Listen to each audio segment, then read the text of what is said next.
Hi, hello, வணக்கம் மக்களே! நம்ம முத்து அலைஸ் காட்டானுங்கிற ஒரு வெப் சீரிஸ் தான் பார்க்க போறோம். இன்னைக்கு 3 எபிசோடு. நம்ம இன்ஸ்பெக்டரும் ராமசாமியும் கேரளாக்கு கிளம்பிட்டாங்க இன்வெஸ்டிகேஷன் பண்றதுக்கு. இங்க இன்னொரு பக்கம் அந்த ஹோட்டல் ஓனர காட்டுறாங்க. அந்த ஹோட்டல் ஓனரு நம்ம பார்வதி ஹஸ்பண்ட் கிட்டேருந்து நம்ம முத்துவோட ஃபோட்டோ வாங்கினார் இல்லையா? அத லேமினேஷன் பண்ணி கடையிலே சாமிக்கு நடுப்புற வச்சு சாமியா கும்பிட்டுட்டு இருக்காரு. அந்த ஹோட்டல்ல சாப்பிட வந்த ஒரு நபரு, "என்னய்யா இவன் ஃபோட்டோவ நீங்க இங்க வச்சிருக்கீங்க? இவன உங்களுக்கு தெரியுமான்னு?" கேட்க, "ஆமா இவரு என் தெய்வங்க. இவர உங்களுக்கு தெரியுமான்னு?" கேட்க, "இவன தெரியுமாவா? ஒரு 10 வருஷத்துக்கு முன்னாடி இவன் என் கடையில தான் வாட்ச் மெக்கானிக்கா வேலை பார்த்துக்கிட்டு இருந்தான்னு" சொல்லிட்டு இவரு கதையெல்லாம் சொல்ல ஆரம்பிக்கிறாரு. 1997ல நம்ம ஹீரோ வந்து ஒரு வாட்ச் மெக்கானிக்கா வேலை பார்த்துட்டு இருந்திருக்காரு. அப்ப அந்த கடைக்கு ஒரு சேட்டன், ஆனா இவரு பேசுறதெல்லாம் கேரளா ஸ்லாங்கு. ஆனா இவரு தங்கியிருக்கிறது மும்பை போல. ஒரு வாட்ச் ரிப்பேர் பண்ணணும்னு சொல்லி குடுக்குறாரு. அந்த வாட்ச பார்த்த நம்ம ஹீரோவும், "இது வந்து இந்த மாடல் ஆச்சே, இதுல ரிப்பேர் ஆக சான்ஸே இல்லையே" அப்படின்னு சொல்ல, "இல்ல இத சுத்தம் பண்ணி குடு" அப்படின்னு சொல்லிட்டு ஏதோ ஒரு காரணத்த சொல்லி வாட்ச இப்ப குடுத்துட்டு போறாரு. சரின்னு ஹீரோவும் சரின்னு வாங்கி வச்சுக்கிறாரு. அவசர அவசரமா வாட்ச குடுத்துட்டு அங்கேருந்து போறாரு. ஹீரோவும் இதுல எந்த ப்ராப்ளமும் இல்லன்னு தெரியுது. அதனால இவர் கையில மாட்டிக்கிறாரு. அவங்க போனதுக்கப்புறம் பார்த்தா, அந்த வாட்ச் கடையில சைடுல ஒரு ட்ரா இருக்கும். அதுல ஒரு மஞ்ச பை இருக்கு. இதுக்கு முன்னாடி அந்த பை இல்ல. இப்ப இவர் வந்து போனோன தான் இருக்கு. இவரு தான் வாட்ச குடுக்குற மாரி சரி பண்ண குடுத்துட்டு, அந்த பைய இங்க வச்சுட்டு போயிருக்கணும்னு சொல்லிட்டு, அந்த பைய எடுத்து நம்ம ஹீரோ தொறந்து பார்க்குறாரு. உள்ள பார்த்தா கோல்டு பிஸ்கட் இருக்கு. ஓனர் இது எல்லாத்தையுமே அந்த ஹோட்டல் ஓனர் கிட்ட சொல்லிட்டு இருக்காரு, வாட்ச் ஓனரு. "இந்த விஷயத்த அவன் என்ட்ட சொல்லவே இல்லையா? திரும்ப அந்த ஆள் வாங்க வரப்ப தான் எனக்கே இதெல்லாம் தெரியும்னு" சொல்லிட்டு மீதி கதைய மறுபடியும் கன்டின்யூ பண்றாரு. அன்னைக்கு வாட்ச குடுத்துட்டு போனவரு 1 மாசம் கழிச்சு திரும்ப வந்து, "என் வாட்ச் எங்க?" அப்படின்னு கேட்டு வாட்ச வாங்கிக்கிறாரு. "நான் அன்னைக்கு வந்தப்ப தெரியாம ஒரு பைய மறந்து வச்சுட்டு போயிட்டேன். அத பார்த்தீங்களான்னு?" கேட்க, உடனே விஜய் சேதுபதி அந்த மஞ்ச பைய எடுத்து குடுக்குறாரு. பார்த்தா, "இதுல உள்ளத நீ தொறந்து பார்த்தியான்னு?" கேட்கும்போது, விஜய் சேதுபதி, "ஆமா தொறந்து பார்த்தேன்" அப்படின்னு சொல்ல, "அப்புறம் ஏன் இதுல உள்ளத எடுத்துக்கல, பத்திரமா வச்சிருக்கேன்னு?" கேட்கும்போது, "எனக்கு தெரியும் நீங்க அன்னைக்கு வந்து இத மறந்து வச்சுட்டு போல. இத தெரிஞ்சே தான் வச்சுட்டு போனீங்க. நீங்க திரும்பி வருவீங்கங்கிறதும் எனக்கு தெரியும்னு" சொல்ல, இவர் இம்ப்ரெஸ் ஆகிறாரு. இவ்ளோ நகை இருந்தும் இத பார்த்துட்டும் ஒருத்தன் எடுத்துக்காம 1 மாசமா பத்திரமா வச்சிருக்கானேன்னு சொல்லிட்டு, இந்த மும்பைக்கார சேட்டனுக்கு ஹீரோ மேல ஒரு ஒரு நல்ல நம்பிக்கை வந்துருது. இதெல்லாம் பார்த்த ஓனரும், "அந்த பைக்குள்ள என்னடா இருக்குன்னு?" விஜய் சேதுபதிட்ட கேட்க, "தங்க பிஸ்கட்டுன்னு" சொன்னோனே, "ஏன்டா இத அன்னைக்கே என்ட்ட சொல்லியிருந்தா நான் போலீஸ்க்கு இன்ஃபார்ம் பண்ணி குடுத்துருப்பேனே. இனிமே இத போலீஸ் கண்டுபிடிச்சிருந்தாங்கன்னா, இந்த நேரம் நானும் என் குடும்பமும் போலீஸ் ஸ்டேஷன்ல இருக்கணும்டா. உன்னைய நம்பி வேலைக்கு வச்சதுக்கு என்னைய ஜெயில்ல தள்ளிருவ போலயே" அப்படின்னு சொல்லிட்டு கண்ணாபின்னான்னு விஜய் சேதுபதிய திட்டி, "இனிமேல் நீ இந்த கடைக்கே வேலைக்கு வராத, நாளையோட நின்னுக்கோன்னு" சொல்லிட்டு கோவத்துல ஒரு வார்த்தைய விட்டுருப்பாரு. அங்க இதெல்லாம் பார்த்துக்கிட்டு இருந்த அந்த மும்பை சேட்டனும், "நீ என் கூட மும்பை வந்துடுறியான்னு?" கேட்டிருப்பாரு. "நான் கோவத்துல அன்னைக்கு ஏதோ திட்டிட்டேன் சார். அதுக்கப்புறம் அடுத்த நாள்லேருந்து அவன் கடைக்கே வரல. அதுக்கப்புறம் என்னாச்சுன்னே தெரியல. ஆனா சும்மா சொல்லக்கூடாது சார். நல்ல வேலைக்காரன். அவன மாரி வேற யாரும் எனக்கு வேலையாள் இன்ன வரைக்கும் கிடைக்கலன்னு" சொல்றாரு. இங்க நம்ம இன்ஸ்பெக்டர் ராமசாமி கேரளா போனாங்க இல்லையா? அந்த யானை இப்ப எந்த கோயில்ல இருக்கோ, அந்த டெம்பிளோட அட்ரஸ் கிடைச்சிருக்கும். இப்ப அந்த இடத்துக்கு தான் ஆட்டோ புடிச்சு போயிட்டு இருக்காங்க. இப்ப நம்ம பார்வதியோட ஹஸ்பண்ட் ஃபோன் அடிச்சு, இந்த ஹோட்டல் ஓனர் மறுபடியும் ஃபோன் அடிச்சு, இந்த மாரி விஷயத்தையெல்லாம் சொன்னாரு சார். 10 வருஷத்துக்கு முன்னாடி ஒரு வாட்ச் மெக்கானிக் கடையில வேலை பார்த்துருக்கான். அங்க ஒரு கோல்டு ஸ்மக்லிங்கோ இல்ல என்னமோ ஒரு பிசினஸ் பண்றவரோட பழக்கம் ஏற்பட்டு, அதுக்கப்புறம் அவன் கூடயே மும்பை போயிட்டதா சொல்றாங்க சார்ன்னு சொல்ல, இவருக்கும் ஒண்ணுமே புரியல. என்னடா இது மும்பையோட இவனுக்கு பழக்கம் இருக்கு, கேரளால பழக்கம் இருக்கு. சரி மேற்கொண்டு அவன விசாரி, அந்த டான்ஸ் குரூப்ல உள்ள பொண்ணோட அட்ரஸ்லாம் கண்டுபிடிச்சு விசாரி, நாங்க இங்க விசாரிச்சுக்கிட்டு இருக்கோம்னு சொல்லிட்டு இன்ஸ்பெக்டர் ராமசாமியும் அந்த யானை இருக்க கோயிலுக்கு வந்துடுறாங்க. அந்த யானைப்பாகன்ட்ட தான் விசாரிக்கிறாங்க. யானைப்பாகன்ட்ட விஜய் சேதுபதியோட ஃபோட்டோவ காமிச்சோன்னே, நான் இவர பார்த்ததில்ல சார். ஆனா இந்த யானைய டொனேஷனா ஒரு 6 வருஷத்துக்கு முன்னாடி ஒருத்தவங்க குடுத்தாங்க. நீங்க போய் ஆஃபீஸ்ல விசாரிச்சீங்கன்னா டொனேட் பண்ணவங்களோட அட்ரஸ் இருக்கும் சார்ன்னு சொன்னோன்னே, நம்ம இன்ஸ்பெக்டர் ராமசாமி அந்த ஆஃபீஸ்ல போய் பார்த்து பேசுறாங்க. டோனரோட அட்ரஸ பார்த்தா ஒரே மலையாளத்துல இருக்கு. "சார் எங்களுக்கு மலையாளம் தெரியாது. நீங்க அப்படியே வாசிச்சீங்கன்னா நாங்க தமிழ்ல எழுதிக்கிறோம் சார்ன்னு" சொல்லிட்டு, இவங்க 2 பேரும் அந்த அட்ரஸ தமிழ்ல எழுதி வச்சுக்கிட்டு அந்த அட்ரஸ்க்கு போலாமேன்னு பார்க்குறாங்க. கேரளால இருக்க ஒரு போலீஸ் ஸ்டேஷனுக்கு போறாங்க. அந்த போலீஸ் ஸ்டேஷன்ல போய் ஜீப்பு கேட்டு இந்த அட்ரஸ்க்கு போணும் அப்படின்னு சொன்னா, அந்த ஸ்டேஷன்ல இருக்கவங்க ஹெல்ப் பண்ணுவாங்க. ஸ்டேட்ட விட்டு ஸ்டேட் போனாலும் போலீஸ் ஸ்டேஷன்ஸ்குள்ள இந்த மாரி ஹெல்ப்லாம் பண்ணிக்குவாங்க போலீஸ் ஆஃபீசரு. இந்த மாரி "இந்த கேஸ் விஷயமா தான் சார் வந்திருக்கோம். இந்த அட்ரஸ்க்கு போய் பார்க்கணும். எங்களுக்கு ஜீப்பும் ஒரு டிரைவரும் வேணும்னோன்னே, இவரும் "நான் எல்லாத்தையும் அரேஞ்ச் பண்ணி தரேன்னு" சொல்றாரு.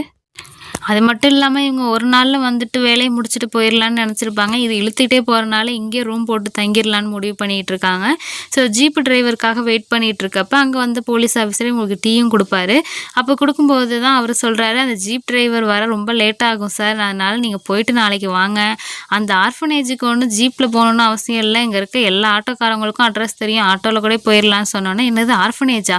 "ஆமா சார். நீங்க வாங்கியிருக்க அட்ரஸ் ஒரு ஆர்ஃபனேஜோட அட்ரஸ் தான்னு" சொல்ல, சரின்னு இப்ப தங்குறதுக்கு ஒரு ஹோட்டல்ல புடிச்சிரலான்னு சொல்லிட்டு ஒரு ரூம் புக் பண்றாங்க.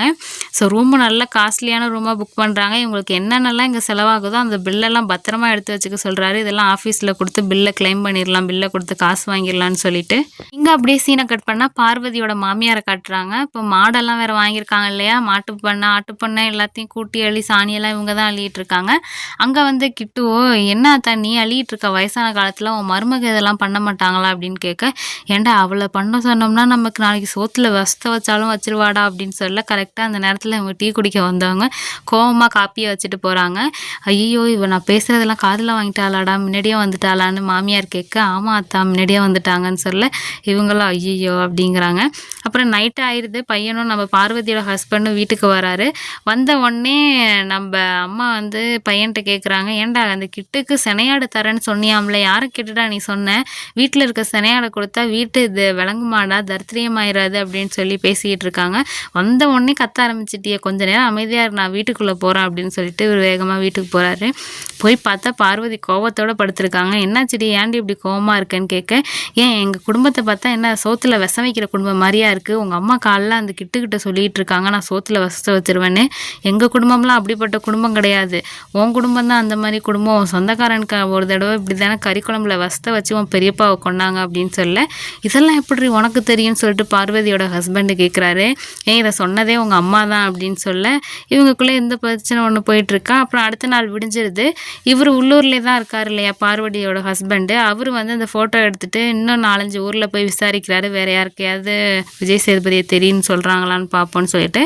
அப்படி போகும்போது தான் ஒரு அம்மா ஆடு மேய்ச்சிட்டு இருக்கு. அந்த அம்மாகிட்ட, "இந்த ஃபோட்டோல இருக்கவர பார்த்துருக்கீங்களாம்மான்னு?" கேட்க, "அட இந்த தம்பி எனக்கு தெரியுமே, இந்த தம்பி ஆட்டுப்புழுக்க தம்பியாச்சே" அப்படின்னு கேட்க, "என்னது?" அப்படின்னு சொல்லிட்டு நம்ம பார்வதியோட ஹஸ்பண்டும் கதைய கேட்குறாரு.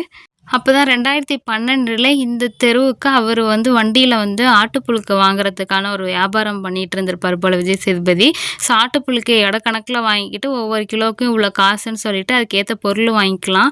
ஸோ அந்த மாரி ஒரு வேலைய தான் பண்ணியிருக்காரு. ஸோ அந்த கிராமத்துல உள்ளவங்கலாம், "என்னடா இது ஆட்டுப்புழுக்கைக்கு ஜாமான் வாங்கிக்கலாமான்னு" சொல்லிட்டு வீட்ல இருக்க எல்லா ஆட்டுப்புழுக்கையும் கூட்டி எடுத்துட்டு வந்து எடைக்கு போட்டு அவங்களுக்கு தேவையான எல்லா ஜாமானையும் வாங்கிக்கிறாங்க. இப்படியே தான் வாரத்துக்கு ஒரு தடவ அந்த தம்பி வருவாப்புல. ஒரு தடவ எங்க ஊர்ல இருக்க ஒரு குடிகார பையன் வந்து காசு கிடைக்குமா, பாட்டில் கிடைக்குமான்னு இவர்ட்ட கேட்டிருக்காரு. இவரு தர முடியாதுன்னு சொல்ல, இந்த குடிகாரன் இந்த தம்பிய ஃபாலோ பண்ணிட்டே போயிருக்கப்ப தான் தெரியுது, எங்ககிட்ட காலைல காசுக்கு ஆட்டு புழுக்கைய வாங்கி சாயங்காலம் அந்த ஏரி ஓரமா எல்லாத்தையும் வீசிட்டு வந்திருக்காரு அப்படின்னு சொல்ல, எதுக்காக அந்த தம்பி இத பண்ணுச்சுன்னு தெரியல. ஆனா நல்ல மனசோட பண்ணுச்சு, எங்களுக்கு நெறைய ஜாமான் குடுத்துச்சு அப்படின்னு சொல்லி பெருமையா தான் பேசிட்டு இருக்காங்க. இங்க அப்படியே சீன கட் பண்ணா கேரளால இருக்க அந்த ஆர்ஃபனேஜுக்கு நம்ப போலீஸ் ஆஃபீசர் இன்ஸ்பெக்டர் ராமசாமியும் அந்த ஏட்டையாவோட வந்துடுறாங்க. இப்ப அந்த ஆர்ஃபனேஜோட மேனேஜர் கிட்ட போய் அந்த கேரளா போலீஸ் ஆஃபீசர், இந்த மாதிரி முத்துங்கிறவர் இதுக்கு முன்னாடி இங்க மேனேஜரா இருந்தார் இல்லையா, அவர் இறந்து போயிட்டாராம். அவரை தேடி தமிழ்நாட்டிலேருந்து 2 போலீஸ் ஆஃபீசர் வந்திருக்காங்கன்னோடனே, இப்ப இந்த ஆர்ஃபனேஜோட மேனேஜரா இருக்கவர் ரொம்ப வருத்தப்படுறாரு. ஐயோ முத்து இறந்துட்டாரேன்னு சொல்லிட்டு. அப்புறம் ஆஃபீஸ்ல வந்து உட்கார சொல்லிட்டு அவர் அந்த ஃபைல்லாம் எடுத்து காமிக்கிறாரு. நம்ம முத்து இந்த ஆர்ஃபனேஜ்ல மேனேஜரா இருந்தப்ப எடுத்த ஃபோட்டோஸ்லாம் கூட எடுத்து காட்டுறாரு. அந்த ஃபோட்டோஸ்ல நடுப்புற ஒரு ஆள் உட்காந்துருக்காரு. இது யாருன்னு கேட்க, அவரு தான் இந்த ஆர்ஃபனேஜோட ஓனரு, எங்களோட சேட்டன்னு சொல்றாரு. அந்த வாட்ச் கடையில கூட நம்ம பார்த்தோம் இல்லையா, கோல்டு பிஸ்கட் இவங்க கடையில வச்சுட்டு போய் அதுக்கப்புறம் நீ என் கூடயே வந்துருன்னு சொல்லியிருப்பார் இல்லையா, அவரு தான் அவரு. அவரு ஆர்ஃபனேஜ் கேரளால வச்சிருந்திருப்பாரு போல. அதுக்கு மேனேஜரா நம்ம ஹீரோ போட்டிருந்திருக்காரு. சரி, இப்ப இந்த ஆர்ஃபனேஜரோட ஓனர் எங்க இருக்காருன்னு கேட்க, அவர் ரொம்ப வருஷத்துக்கு முன்னாடியே எங்கேயோ போனாரு. திரும்ப வரவே இல்ல சார். இப்ப இந்த ஆர்ஃபனேஜ நடத்துறது அந்த ஓனரோட ஃப்ரெண்டும், ஃப்ரெண்டோட ஒய்ஃபும் தான். அந்த ஃப்ரெண்டோட ஒய்ஃப் கூட அவங்க இங்க ஒரு ஸ்கூல்ல தான் பிரின்சிபலா இருக்காங்கன்னு சொல்லிட்டு அந்த ஸ்கூலோட அட்ரஸையும் குடுக்குறாரு. சரின்னு இவர்ட்ட பேசி முடிச்சுட்டு கீழ போனவங்க, அந்த கேரளாவோட கான்ஸ்டபிள் டிரைவரா ஒருத்தர் வந்தார் இல்லையா ஜீப்புக்கு, அவர்ட்ட பேசிட்டு இருக்காங்க.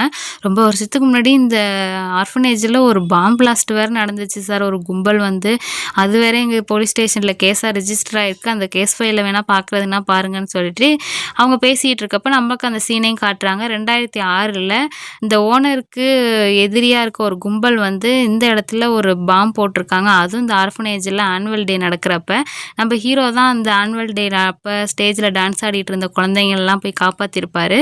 அப்படியே இதை காமிச்சு 3rd எபிசோட முடிக்கிறாங்க. நாளைக்கு 4th